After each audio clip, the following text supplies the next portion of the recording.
Ben Tulfo Fun Filter. Kamakailan mga boss, nagsalita po si Secretary Ralph Recto.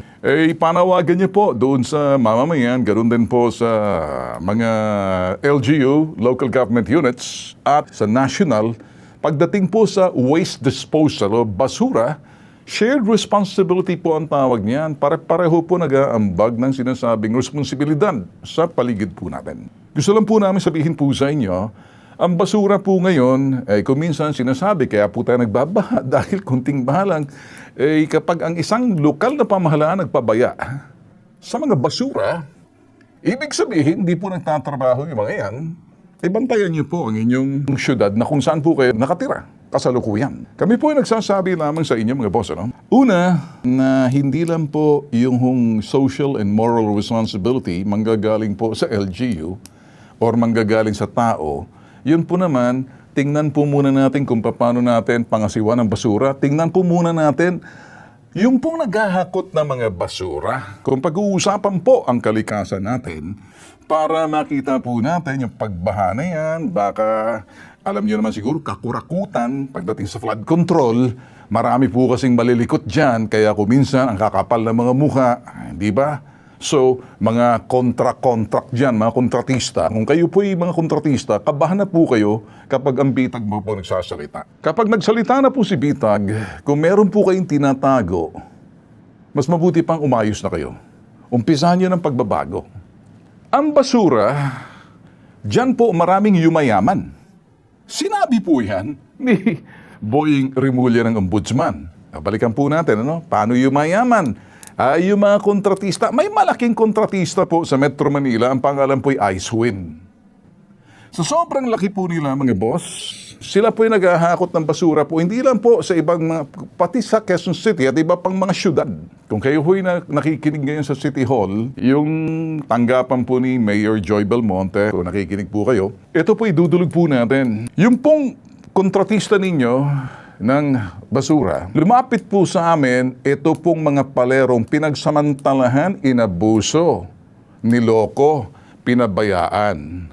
Yan po'y 2024, ang dami po nila. So kung inyong makikita mga boss, 2 years ago, nalaman po namin ngayon mga boss, ano? Nagbalikan po sila. Kumusta po ang syudad po ninyo? Nagbalikan po sila itong nakaraan. Ano pong pagbalik po nila sa amin, ano pong naging problema? Natalo po sila, tinabla po sila sa Department of Labor. Ang sinabi po ng Department of Labor, kayong mga basurero, wala namang employer-employee relationship. Bagkus kayo naghahakot lang ng basura. At dahil naghahakot ka ng basura, ang binabayad po sa kanila, 150 pesos nung araw sa 6 na oras na paghahakot. Para makakumpleto ka ng 300 pesos, magtrabaho ka ng 12 hours. Sobra na po yan. Balikan lang po natin. Ngayon mga boss, in 2024, nung lumapit po sa amin, tumayo po kami. Ngayon, ito pong ginawa po ng Icewin, kontratista po ng Quezon City. Dinulog po namin, tsaka medyo, hindi naman po kasi ang Quezon City Hall ang may pasahod dyan sa mga palero, pero meron po silang pananagutan sa mga basurero. Kasi mga basurero, palero, sila po yung mga tao, hindi po sila basta kinukontrata mo na lang. Yung kontratista po ng Quezon City is Icewin. Kaya yung Icewin mga boss, sila po yung kumaga general contractor. Mga subcontractor pala sa Quezon City, yung mga nagmamay-ari ng kanilang mga truck, posible, mga personahe po sila na pinapakyaw lang po ng Icewin at binabayaran po yung truck per hakot. Kaya yung driver po ng truck, kung inyong titingnan, siya po yung parang pinaka-forma, nagpapasahod din kung sinong pumapasok o hindi. Kaya ganun na lang kung paano, kasi may subcontractor pa si Icewin. Ayun pong pagkaalam namin.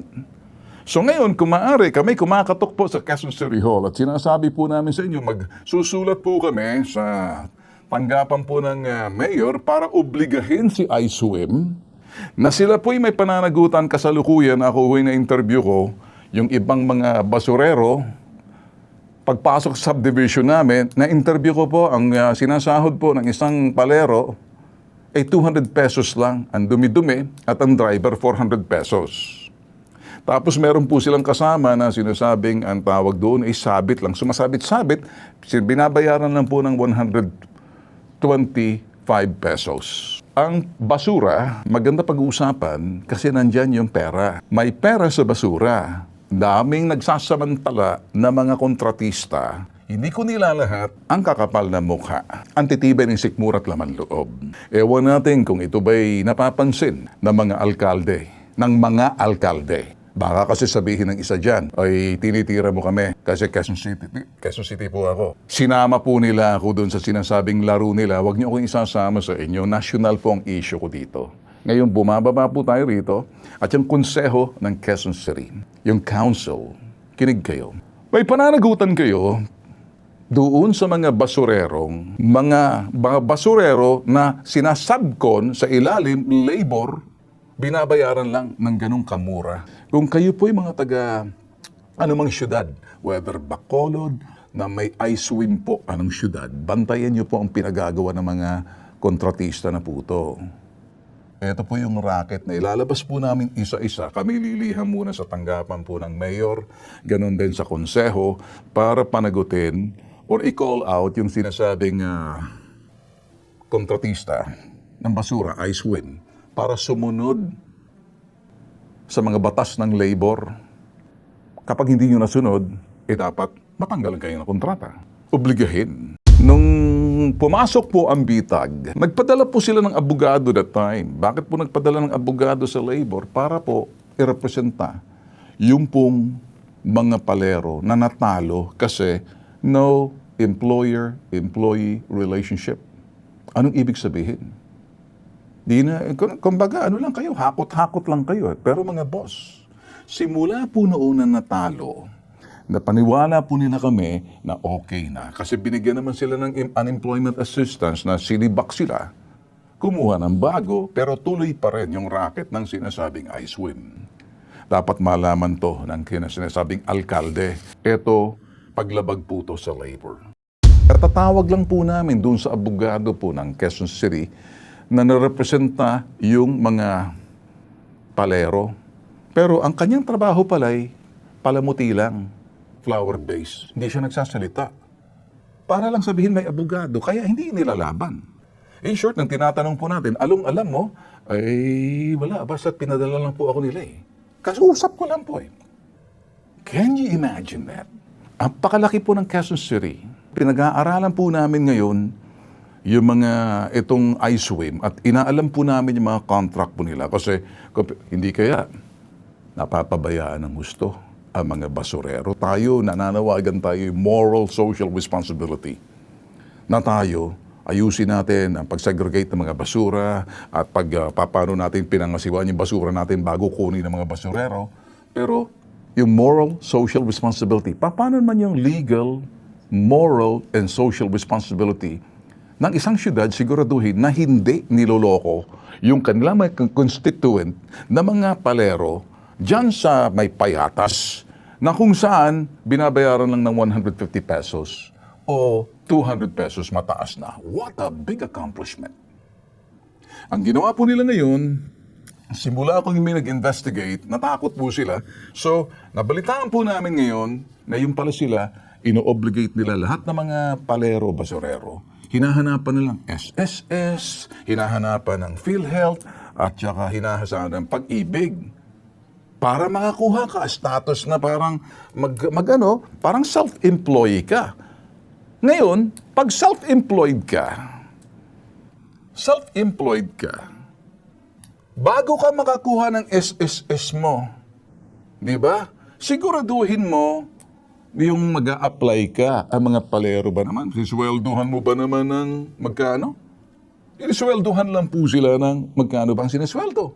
Eto lang po, 200 pesos dati, 150. At least, tinaasan na ng 50 pesos. Magkano ba ngayon ang, mga bossing, magkano ba ngayon ang sahod na mga sa minimum sa syudad? Hindi na po ganun kumbaga, masyadong matindi. So ngayon, di ba may share po dapat yung sinasabing subcontractor? 700 55 pesos per day ang wage rate sa Metro Manila. Sinisweldo niya ng 200 pesos. Paano makakuha ng SSS makakapag-apply ng PhilHealth? Ganun daw ang requirements pero drawing lang. Ito siguro dapat i-audit siguro kayo sa iSwim. Papasukin nyo kami, imbestigahan na namin to. At saka importante siguro ang Quezon City Hall ng tanggapan ni Mayor, ganun din yung City Council ng Quezon City, patawag niyo muna, tingnan niyo muna, siguro i-audit muna ninyo yung payroll. Kasi kayo po nagsasweldo sa kanila. May problema po tayo rito, may mga layer Quezon City Hall, sila po yung nagbabayad. Base sa buwis po ng taong bayan po yan. Yan, gamit ang pondo ng kaban ng bayan para ipasahod doon sa iSwim. General contractor. Si iSwim ngayon, kukuha pa siya ng mga subcontractor ng mga mamay-ari ng mga truck. Kaya ang bayad doon, pinapakyaw ang bawang truck, ang bayad doon sa kanila, magkano? Ganun na lang kaliit. Mag-self-pay daw sila pagdating sa SSS PhilHealth. Para makapag-self-pay dyan, kung di ba naman kayo mga kulang kayo sa iSwim, at ganun din siguro, magising na kayo sa Quezon City, silipin nyo. Para makapag-self-pay sila, sa SSS nila nababayaran, di ba? Nang ganung para sa PhilHealth, SS, Pag-ibig, di ba mayroon ding share yung subcontractor? May teka muna. Yung employer share, ngayon ayaw nila magbayad ng employer share, hindi, bahala ka na. O ngayon, kung ganun ang sitwasyon, mas maganda siguro linawin natin, ano? Kung nga ba yung employer, yung subcontractor, yung iSwim, kung sino man yung truck na nagmamayaring, politiko ba yan, o businessman ba yan, o yung mayaman, na baka mamaya mga politiko, hindi naman kayo dyan sa mga barangay officials, konseho, congressman, kumusta ba yung mga malapit dyan sa City Hall, kanya-kanya kayo mga truck, tapos nilalagay nyo sa iSwim. Kaya ganun na lang pagsasamantala dahil malaki nakakaltas. 755 pesos per day, Metro Manila wage, para sa mga palero dapat yan. Babayaran mo ng 200 pesos. Di magkano lang yun. Nasaan na pupunta? Paano sila magkakaroon ng SS? Mapapansin, siguro pag nag-apply sila ng SS dyan, makikita magkano ang share. Nagpaparamdam na po kami, ayusin nyo na. Kasi noong mga panahon ng 2024, kami po ay pumunta sa tanggapan po ni Senator Jinggoy Estrada. That time, siya po yung committee chairman ng Labor, and dito po sa Senate that time, siya po nag-file ng resolution. Ano nangyari doon? Ngayon, nakapag-file po siya, kaya lang, binaba po, syempre, alam mo naman, that time, binaba po sa Labor. Hinarang po ng isang senador, tinabla. Sabi nga po sa akin ni Senator Chis Escudero, Ben, mag-aaway lang kayo Sinong kakaawayin ko? Si Jinggoy? Hindi Sabi niya, in fairness kay Jinggoy, ginawa naman niya ang trabaho niya. So sino yung senator na yon na, kumbaga, ito yung ginawa ni Senator Jinggoy, Senate Resolution 914, para ito na in aid of legislation. Kaya lang, kawawa naman yung mga palero. Final po yan. Kaya lang ano nangyari. So, ngayon, pero, hinarang po. And at the same time, binaba pa sa Labor. Pagdating sa Labor, natalo. Nang ginawa naman ng City Hall, mga bossing, Quezon City Hall. Ang ginawa ng Quezon City Hall ay simple lang. Binigyan sila ng unemployment assistance. Yun lang, na 6,000. Pero hindi po ata, may mali ata Oo, tama po yun, yung for the sake of, compassion. Binigyan po ng unemployment assistance, pero hindi po tinuwid yung mali. Ang dapat gusto natin mangyari, ginawa ba ng alkalde at ang konseho ng City Hall of Quezon City na imbestigahan kung nga ba'y ng pang-aabuso ng iSwim?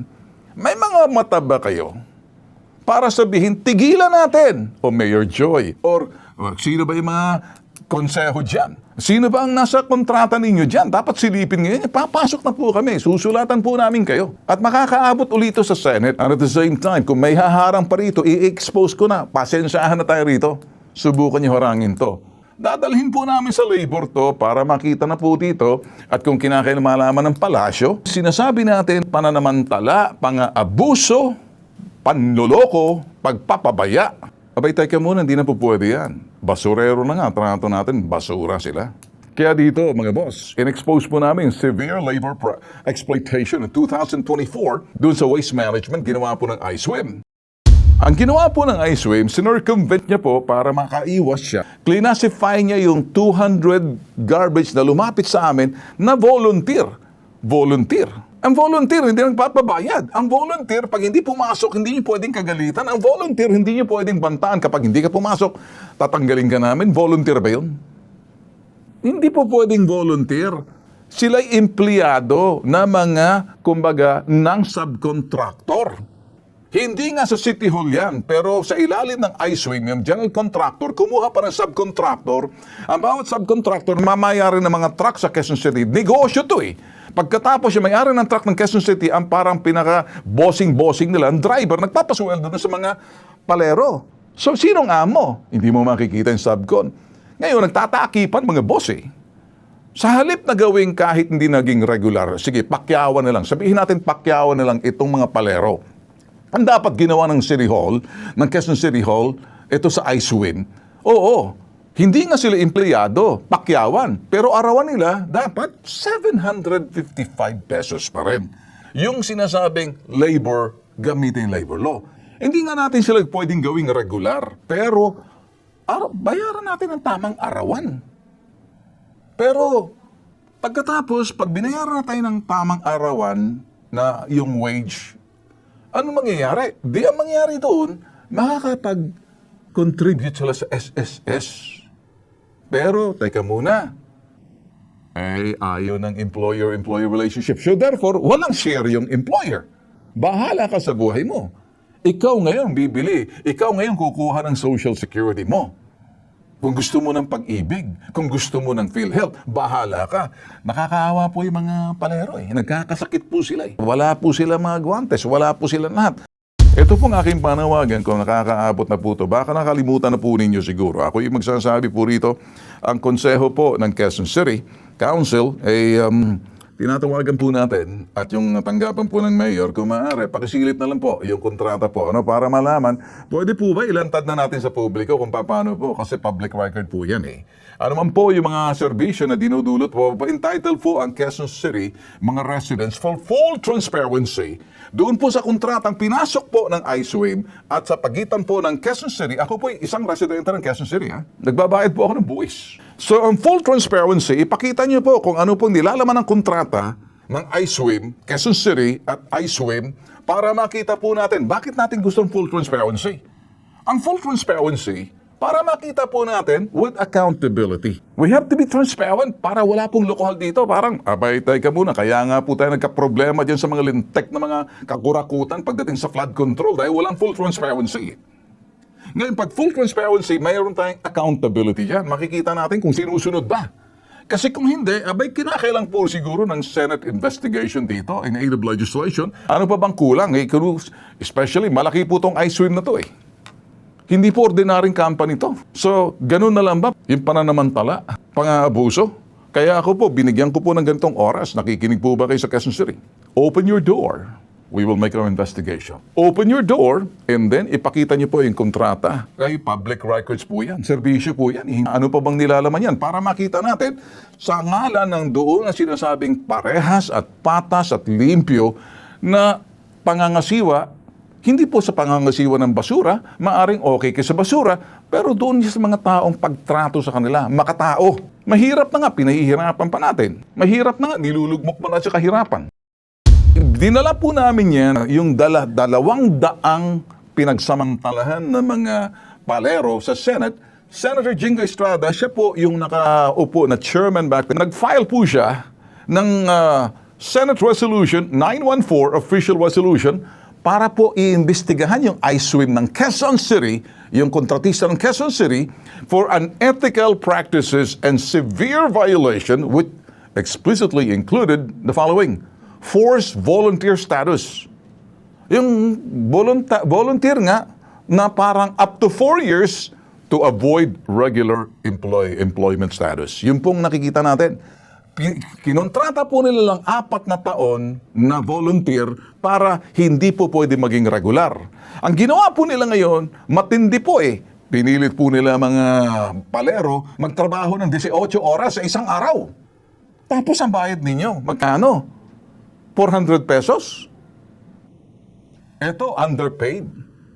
Below minimum po 200 pesos per hakot. Sabihin natin naka 400 ka sa 18 hours. Teka muna, 700 something tayo rito.